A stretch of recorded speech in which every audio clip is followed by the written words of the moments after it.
When journalist Marvi Sirmad returned home with her family last week from vacation, she was shocked to find her house upside down. She feared a robbery until she noticed that most of her valuables, like watches and jewelry, were taken out of drawers but left behind, whereas 2 laptops, a phone, and some of her family's travel documents were missing. The pattern was disturbingly familiar. This was the 3rd time this had happened to her. Human rights के cases की files हैं, फाटा की file है वो पड़ी हुई है सामने. They've gone through my files on human rights cases. They only took laptops with current data on them. Similarly, they checked my voice recorders thoroughly. What kind of thieves are interested in only data and documents? ये कैसे चोर थे जिनके लिए हमारे personal कागजात की अहमियत थी. Sirmad is a known critic of the military as well as extremist groups.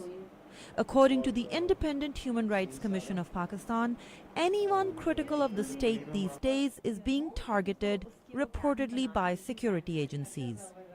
While journalists in Pakistan are used to harassment from state and non-state actors, the intensity and frequency has increased significantly since last year. In a recent report on Pakistan, Amnesty International highlighted the impunity with which journalists and rights activists are subjected to harassment, threats, attacks, and even enforced disappearances. Increasingly, newspaper columnists are openly complaining that editorial comments have been subjected to censorship. Pakistan's oldest English-language newspaper, Dawn, published a statement complaining that officials have threatened newspaper hawkers and disrupted paper distribution in parts of the country.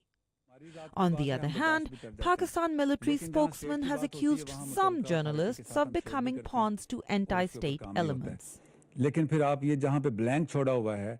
What do we do about these that we have left blank? They are using their original handles to retweet or approve of tweets that are against the country.